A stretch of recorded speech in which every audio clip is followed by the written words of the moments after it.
Hello everyone, this is Al-Fadi. Welcome back to another video, another short video, I may add, of this particular interesting series that we call Qu'rans, Hafs versus Warsh. Qu'rans, Hafs versus Warsh.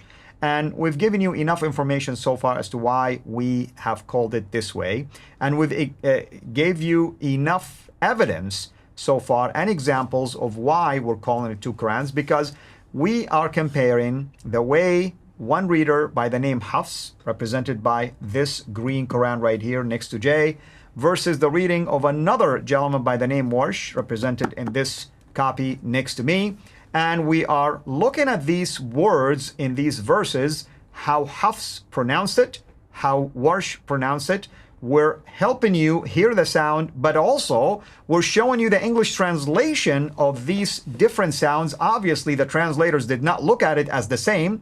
Otherwise, they would have translated it exactly in the same way, grammatically speaking. Same tense. They would have translated it in the same mode. They would have translated it in the same way to mean the same thing. But obviously, the translators did not look at it that way. They were seeing it differently.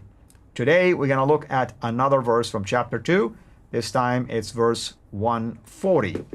Okay, Jay? Yeah, now remember what we said at the very beginning. We've always said this. When the manuscripts were first written, there were no dots in them. And so you take a letter like this letter right here. It's just a little smiley face. And Hafs looked at that and he put 2 dots above it. So you can see the 2 dots there where I'm pointing. And you can see that the 2 dots make it a T. Over Warsh, however, in Egypt, he looked at the same smiley face, because that's all he had. There were only 16 letters in the 7th century. Now, by the time they look at this, there are 28 letters. So 12 letters have been added just by putting dots above and below the line. 3 dots above, 2 dots below. He decides to put the 2 dots below, which makes it a Y. So there is the Ya over here, there is the Ta there.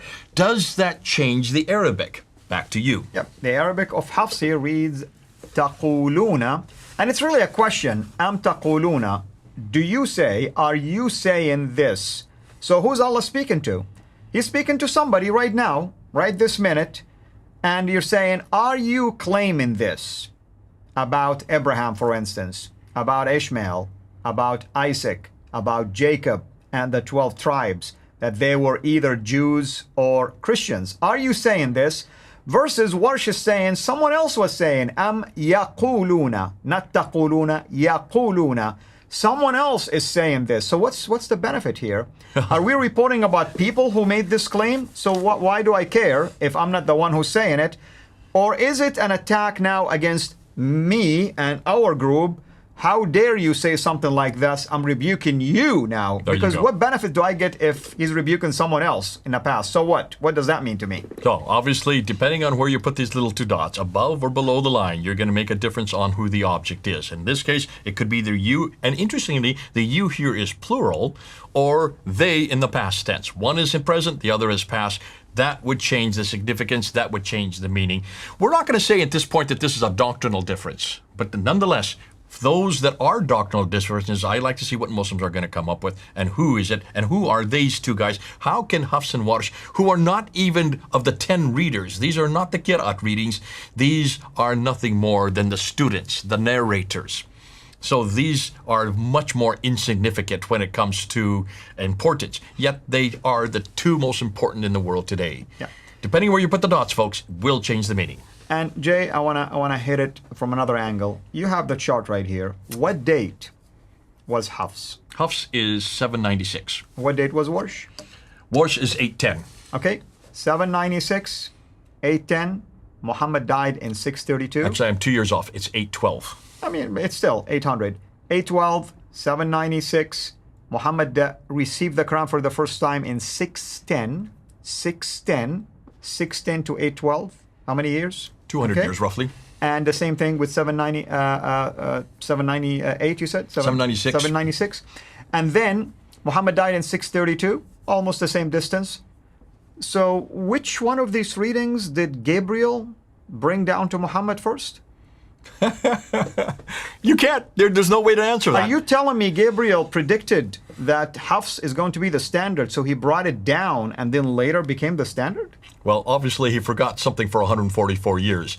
And obviously when he finally Hafs decided to put the 2 dots, in this case above the line, how did he know to put those 2 dots there?